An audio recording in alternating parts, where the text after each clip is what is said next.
There was a woman walking with her two dogs, and they come in. Was so nice. And as I was filming a video here, and she said, "Oh, I disturb you," and I said, "No, I haven't even started filming yet." So it was fun, and the two dogs come in. One brown dog and black dog. I don't know the race of dogs or whatever. So yeah, bulldogs and pit bulls and stuff, you know, obvious those, but okay, whatever. So my new studio, so to speak. Yeah, I feel I can be more alone here, and no car. I not have to watch times, and if people go by, it's okay. They understand, really understanding people in this small town village where I am. So anyway, so I'm gonna start off by saying this. This is the hardest list I ever done. Okay? The ranking of the Iron Maiden albums, studio albums, full-length albums. Iron Maiden is probably my favorite band of all time. So I scribbled down some, okay, as usual.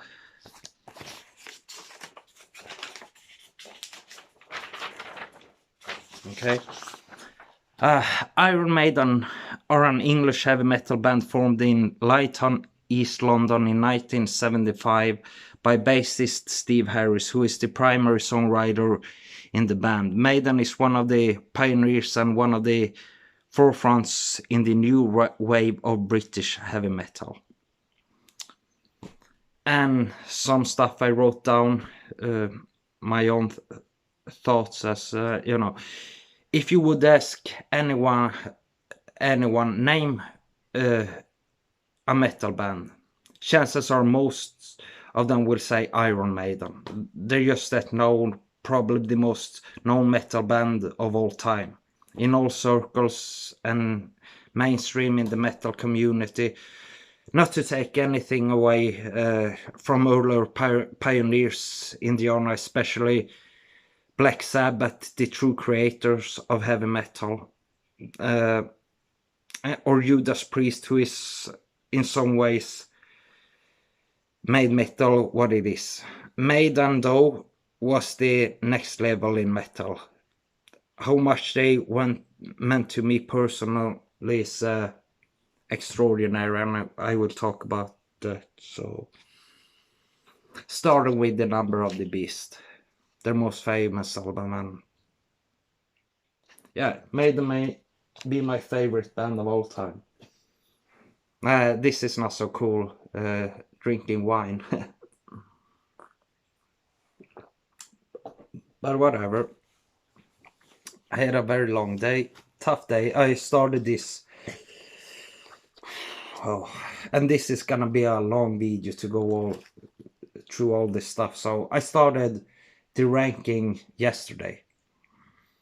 And some albums here and there changed the place and all the time, and I said, "Holy shit!" Even maybe I do a tier list instead. But I thought, well, maybe just go through with it, ranking the Iron Maiden albums. Probably my favorite bassist.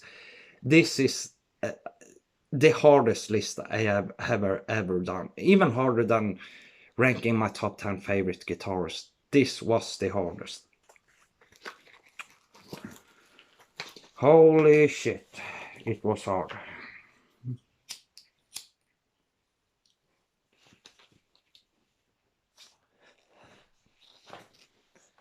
Oh god. Iron Maiden is probably the most known metal band of all time. Pioneers of the early new wave of British heavy metal, the forefronts of it, and mainstream more known than Black Sabbath and Judas Priest, and yeah, it's just the biggest metal band of all time. Basically, it's what it is. So they started the whole mascot. They had a front cover with Eddie on every single album. The mascot Eddie. they started that whole shit. Derek Riggs painted the many first, and later other artists got in. Iron Maiden is also known, by the way, to have probably the greatest front covers in a band of all time. Definitely in metal band, so. Let's get to the ranking. 16 Virtual 11 or Virtual XI, however you want to say that. 1998, their 11th album, with Blaze Bayley on vocals. I don't think Blaze Bayley ever fit the Maiden sound at all. And this album is the second with Blaze Bayley, and this is probably the album most will put their least favorite Maiden album. It's just what it is. It's okay album. I don't like the guitar tone, the guitar sounds or anything. It sounds so weak. But anyways, Blaze Bayley don't fit Maiden's sound. Why they choose him to be the singer, I don't even think he's a good singer at all, really. I like some of his stuff, but nah. And this album is like Maiden trying to get back to their old 80s sound. With Blaze Bayley, though, completely fades. Completely fades. Like the first song, Future Real, good song. Blaze Bayley on vocals. Fits a bit, but sounds weird. He has to rough down vocal sound. Second song, Angel and the Angel and the Gambler. Psst, what the fuck did they do with this? Iron Maiden make a song like this. It's ridiculous. But there are good songs. Future Real is quite good. The Clansman, their fourth song is quite good. Six, The Educated Fool, quite good. But of Maiden albums, this is, yeah, it's their worst. 15, No Surprise, first album with Blaze Bayley. The X Factor, 10th X Factor, their 10th album. 1995, their 10th album. Weak. Blaze Bayley. So I guess they tried to do a little darker stuff. This is really dark album to fit the Blaze vocals. Why they choose him for the band as the lead singer, I just don't understand it. I like Blaze Bayley and some stuff and some Maiden stuff, but you know, it is what it is. Sign of the Cross, the first song, good song, Maiden song, but anyways, the guitar stuff, their guitar stuff is so weak in this album. It's so weak. But anyway, second song, Lord of the Flies, good song. Men on the Edge, a single from the album. Not much to hang in the Christmas tree. Fourth song though, Fortune of War, is quite a great song. Quite a great song. It's a melodic, very typical Maiden sounding song. Same goes with the seventh song, Judgment of Heaven, very typical Maiden song. Blaze vocals maybe don't fit so well and aren't that good. Even this album sounds like it was made for Blaze Bayley's vocal, and it's but he's just not that good of singer. I can't believe how they choose him after Bruce Dickinson. It's ridiculous to me, but whatever. Not the favorite at all. 14, Fear of the Dark, 1992, their 9th album. And you're gonna see a pattern in my ranking here. So this is where Adrian Smith left the band in after Seventh Son of the Seventh Son, their 7th album, with No Prayer for the Dying. And this is the album after that day, Hygienic Gears. More mainstream, not the strongest their 80 albums whatsoever, but the first track, Be Quick or Be Dead, also was a single and music video. Kind of good song. Second, From Here to Eternity music video also they released. Mainstream sounding.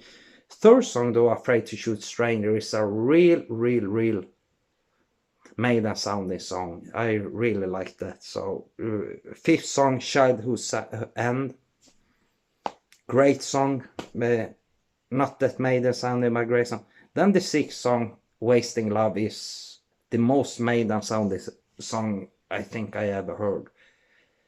Good song, very mainstream sounding, not that Maiden. I jump off a few. So, okay, 12, Fear of the Dark. This is a Maiden anthem. In many of their concerts, yeah, this is a classic Maiden song though. It's probably in my top 10, 15, 20 favorite Maiden songs. It's a phenomenal song, okay? Switch the page. 13, No Prayer for the Dying, 90, their 8th album. First with Yannick Gers after Adrian Smith jumped off to do a solo career and stuff. So Yannick Gers took over the guitar after Adrian Smith. Dave Murray still around. This album has a few like progressive stuff as they did with Seven Son of Seven Son, but so much weaker. It sounds like the band was tired or something like that. First song, Tail Gunner, pretty good song. It's like from the, how should I say this? It's like the little brother of Aces High from Power Slave 1984. Pretty good song. So Holy Smoke. Yeah, this song is called Holy Smoke, and I say holy smoke, this song. Quite mainstream, quite ridiculous. Third song though, No Prayer for the Dying. Pretty good song. Pretty good song. Seventh song, Run Silent, Run Deep. I like it.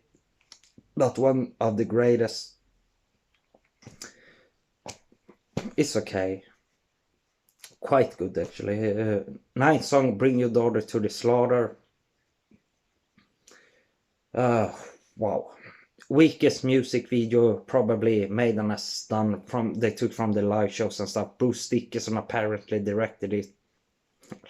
Looks quite ridiculous, but yeah, I quite like the song, especially when they did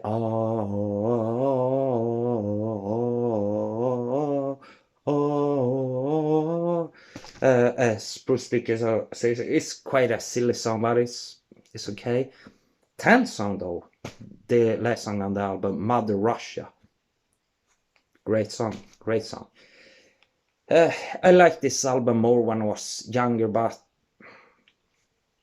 it's 90s Maiden before Blaze Bailey, after 80s album, Seven Son of Seven Son. Adrian Smith left off. It is what it is. But it's pretty okay. I like much of the album. 12, The Book of Souls 2015, their 16th and latest album. The pattern gonna go on here in their discography for me. Good album, their first double album, but the hype on this album, and I think it's really overrated. It's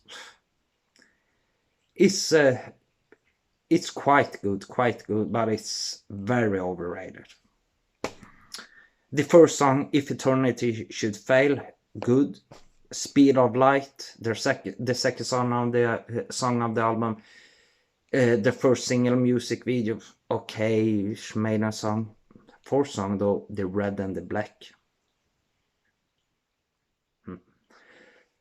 Probably gonna go so far to say it's my favorite Maiden song of all time. That's it. Long song, really, really long song, and the twin guitar stuff, the guitar duels, and you start listening to it, and it's get better, better with the melodic stuff. Just gonna stop. I think it's my favorite Maiden song. Absolutely. Okay. 11th song, Empire of the Clouds. 18 minutes song. Their longest of the Rime of the Ancient Mariner from their Power Slave album. I don't think this is a extraordinary, amazing song. It's okay. This album is, I think it's overrated. I heard others say similar things. Good album, overrated, I think. 11, The Final Frontier, 2010, their 15th album, which many thought was gonna be their last final album. As Steve Harris said, Iron Maiden was pushing always to do 15 albums, that's a good number, and the album is called The Final Frontier, so he definitely, I think, chose the word the final, and the final frontier, because people would think it's gonna be the last album. And 5 years it took to make the Book of Souls, so very okay album, I guess. Is Maiden in the 2000s get very epic, many long songs, progressive. This is a very progressive album, sounds like prog metal, and in many of their songs very strange, I think, in this album, how they put this stuff in. But first song, Satellite 15, The Final Frontier, good opening rocker, very strange, the opening of the song, very like psychedelic, almost like outer space as the theme from this album. And the album has a very strange Eddie also, which is an alien. Very strange show in the beginning of Flam, like psychedelic almost opener, and that's the Satellite 15 part. Then we go into The Final Frontier, which is in the first song. A very rocky song, very Adrian Smith rocker, who wrote the song also with Steve Harris. 2, El Dorado, the first single, great song. Reminds me much of, in some ways, their 90 materials, like No Prayer for the Dying and stuff like that. Third song, Mother of Mercy, good song. 5, The Alchemist. This song I personally have a little problem with. It sounds like a Blaze Bayley song. It should have been done for the X Factor with Bruce Dickinson singing. It's a good song, but it's strange. Sounds like a made for Blaze Bayley. So 6, Isle of Avalon, good song. 8, The Talisman, one of my favorite Maiden songs, long epic song. 10, When the Wild Wind Blows, is pretty much a acoustic song. It's yeah, this would if this was Maiden's final album, as they wanted you to think it was, this would be a great ending, amazing song. It's a good album, good album. Not a favorite, but it's a good album. 10, Dance of Death 2003, their 13th album. You see, it's the 2000s and forwards album here. Not one of my favorites, quite good album. The guitar sound is so like it scratched my ears when I hear most of the songs in the album, but it's good. And Maiden, by the way, changed their guitar sound, their whole sound in every album, not their sound that they're known for, like their traditional, like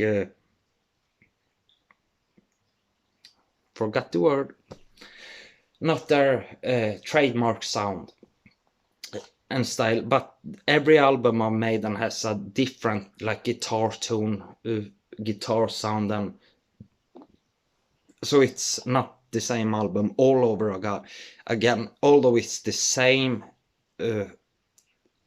sound all through them, but every Maiden album has a different guitar tone and stuff, so you know. Dance of Death, though,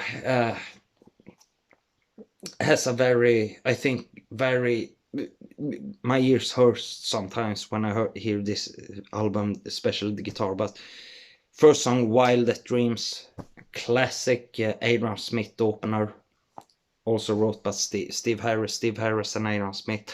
Second song, Rainmaker, is a very Dave Murray sounding song.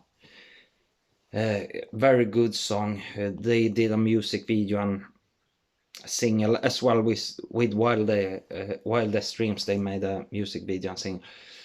Rainmaker is very Murray sounding, very Murray, the guitar figures and stuff. So third song, No More Lies, amazing Maiden song. Long song, great solos from Dave Murray, Aaron Smith, Janet Gers. They're all on unique style in their solos and stuff. Fifth song, Dance of Death, my favorite song of the album. Probably one of my top 10, 15 favorite Maiden songs of all time.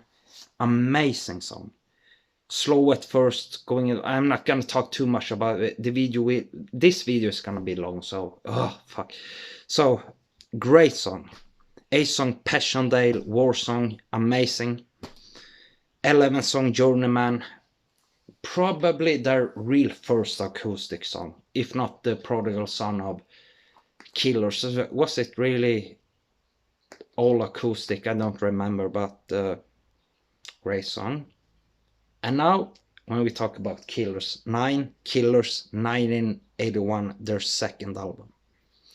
And this is only break between the 2000 and onward stuff. So first song, The Eyes on Mars, instrumental, absolutely phenomenal. Second song, Wrathchild, amazing.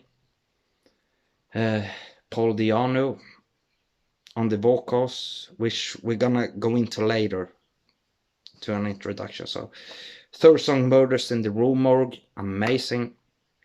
Fifth song, Genghis Khan, my favorite instrumental Maiden song of all time. So beautiful. Ding ding giddy ging ging ging giddy ging ging. Wow, Dave Murray stuff there, and Aaron Smith. Wow, amazing melodic. My favorite instrumental Maiden Maiden instrumental song of all time, and one of my favorite instrumental songs of all time. So great. 7th song, Killers, title track, quite good. 9th song, Purgatory, which was released as a single. This song, I think, is very underrated, great song, I think. 10th song, Drifter, great, quite good, really good, especially the guitar opening stuff. So I didn't write down the band members and everything and all the song, because Maiden is probably my favorite band, so I know everything about them anyways. All the lineups and band changes and whatever, and songs on every album. So 8, Brave New World 2000, their 12th album. The Wicker Man, first song, amazing. Ghost of the Navigator, second song, Brave New World, third song, fourth song, Blood Brothers, 6th song, Dream of Mirrors, 9th song, single music video also as The Wicker Man, Out of the Silent Planet, 10th and final song, The Thin Line Between Love and Hate. the thin line between love and hate. This was Maiden's big comeback album. After the 90s, Adrian Smith as guitarist and Bruce Dickinson as vocalist. After Blaze Bayley, Bruce Dickinson was back. Yannick Gers was around. Love Yannick Gers, by the way. So 3 guitarists in a metal band. Think about that. Great. This was very heavy sounding album. This was after Son of the Seventh Son 1988. This was with no doubt Maiden's best album. No doubt better than Older Night, this album. This was their ultimate 100%, and I say 100% because this was their big return. Iron Maiden in 100%